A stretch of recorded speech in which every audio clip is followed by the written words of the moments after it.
Kembali lagi di Cerita Cinta Channel. Jangan lupa like, comment, and subscribe ya. Terima kasih. Brak! Mama! Pekik Dinda saat kecelakaan naas itu terjadi tepat di depan kedua matanya.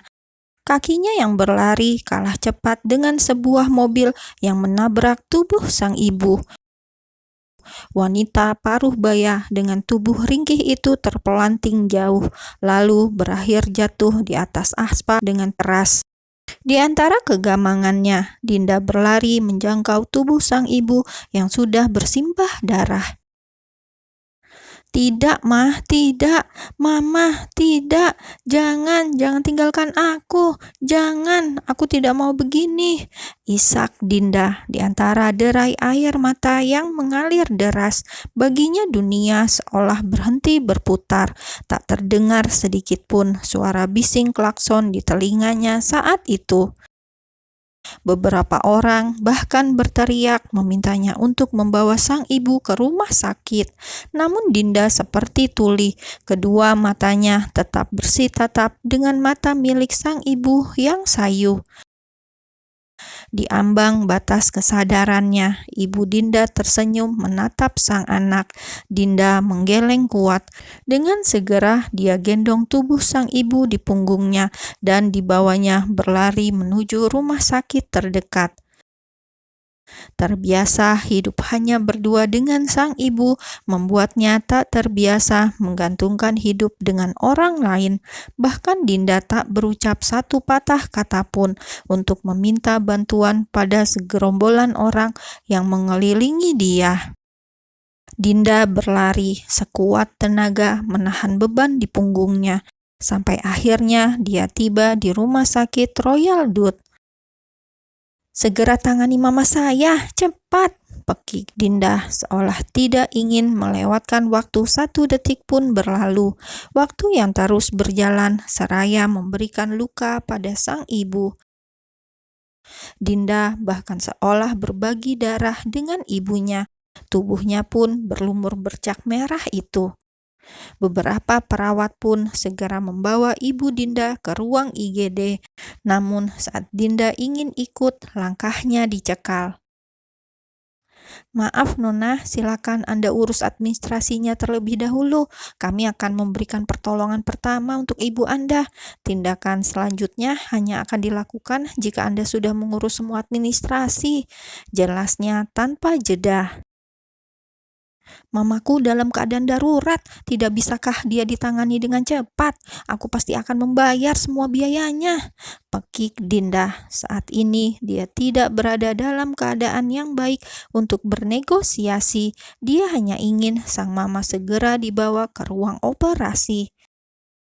Apalagi Dinda bisa lihat dengan jelas jika ibunya sudah tak sadarkan diri. Air mata Dinda terus mengalir deras. Bicara dengan suaranya yang sesegukan. Di usianya yang baru saja menginjak 21 tahun, dia harus menghadapi cobaan seberat ini seorang diri. Dan melihat Dinda yang seolah berkilah, perawat itu yakin jika Dinda tidak punya uang untuk membayar pengobatan. "Apa ibu Anda memiliki kartu pengobatan gratis?" Dinda menggeleng.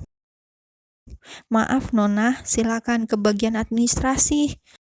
Dinda ambruk di sana. Dia bersimpuh dan untuk pertama kalinya dalam hidup dia memohon. aku mohon, tangani mamaku lebih dulu. Aku akan membayar dengan tubuhku nanti.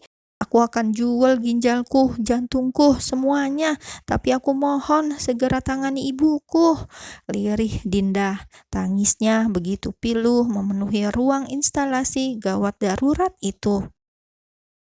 Namun sang perawat tak kuasa melakukan apapun karena dia hanyalah bekerja di sini, tak punya wewenang untuk membuat keputusan. Kedua mata Dinda yang coklat penuh dengan air mata, tangannya mengatup di depan dada membuat permohonan. Sampai akhirnya ada seorang wanita paruh baya yang menghampiri Dinda dan ikut bersimpuh di sana. Aku akan membantumu, aku akan membayar semua biaya rumah sakit ibumu, tapi dengan satu syarat, jadilah wanita bayaranku, ucapnya dengan berbisik. Wanita paruh-baya itu adalah Gaida di usianya yang sudah menginjak 60 tahun, namun dia tetap terlihat cantik. Gaida adalah salah satu wanita dari kalangan sosialita di kota ini. Uang yang dia punya bisa digunakannya untuk melakukan apapun, termasuk membayar wanita cantik ini untuk menjadi wanita bayarannya. Saat ini Ibu Dinda telah masuk ke dalam ruang operasi, sementara Dinda dan Gaida menunggu di luar, duduk berdampingan tak jauh dari ruang operasi. Ditatapnyalah oleh Gaida wajah Dinda yang sangat cantik. Kedua matanya berwarna coklat, rambutnya hitam legam dan panjang, lengkap dengan kulitnya yang putih bersih. Hanya sekali lihat, Gaida tahu jika Dinda pastilah keturunan campuran. Ibunya dari negara ini, sementara ayahnya adalah orang luar, sangat sempurna untuk menjadi seorang wanita penggoda. Ya, Gaida memang akan membuat Dinda menggoda kekasih cucu kesayangannya, Liora. Gaida akan buat Dinda menghancurkan hubungan Liora dan Alden, pria miskin yang hanya akan menjadi beban dan membuatnya malu. Bagaimana bisa keluarga terpandang seperti mereka mendapatkan menantu seorang karyawan biasa? Cih, hanya membayangkannya saja, Gaida merasa tak mampu, membuatnya mual. Calon suami Liora haruslah seorang CEO. Dinda, tanda tanganilah surat ini. Selama aku membutuhkan, kamu akan tetap jadi wanita bayaranku. Dan jangan sekalipun kamu membuka mulut akan hal ini. Terang Gaida, dia ulurkan selembar kertas pada Dinda. Sebuah kertas berisi perjanjian di antara mereka. Dengan menandatangani itu, sama saja Dinda sudah menjual hidupnya pada Gaida.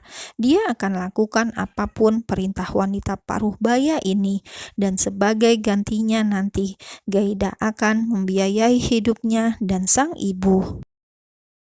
Dan Dinda yang sudah mengetahui semuanya pun langsung menandatangani kertas itu tanpa pikir panjang.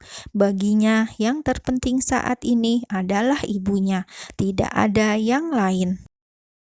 Sani akan menjaga mamamu, lebih baik sekarang kita pergi, ucap Gaida. Sani adalah salah satu orang kepercayaannya. Tapi tidak ada tapi-tapian, aku sudah menyelamatkan hidup ibumu dan sekarang waktunya kamu bekerja. Titah Gaida tak ingin dibantah.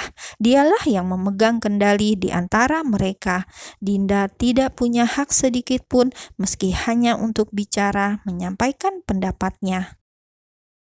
Akhirnya Dinda hanya bisa pasrah. Sore itu dia meninggalkan sang ibu yang tengah berada di ruang operasi, hanya didampingi oleh Sani. Gaida membawa Dinda ke salah satu butik ternama. Buat wanita ini jadi cantik dan buang bajunya yang berlumuran darah itu. Satu perintah Gaida langsung dijalankan oleh para karyawan di sana. Dinda dibawa masuk ke dalam sebuah ruangan. Silakan Anda mandi, Nona, kami akan siapkan semuanya. Dinda hanya diam, dia bahkan tidak menganggukkan kepalanya. Saat ini dia sudah seperti mayat hidup, tubuhnya terus bergerak namun hatinya terasa mati. 2 jam kemudian, Dinda telah tampil seperti bukan dia selama ini. Saat Dinda melihat pantulan dirinya sendiri di dalam cermin, dia bahkan seolah tak mengenal siapa bayangan itu.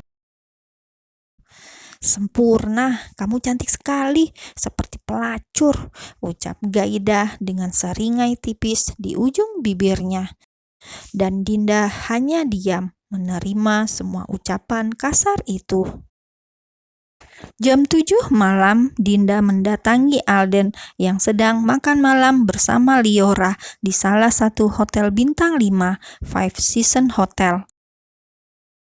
Sejak pertama kali menginjakan kakinya di hotel ini, Dinda sudah putuskan untuk menjadi orang lain. Dia bukanlah Dinda, tapi Valerie, seorang wanita penggoda. Nama itu adalah pemberian Gaida.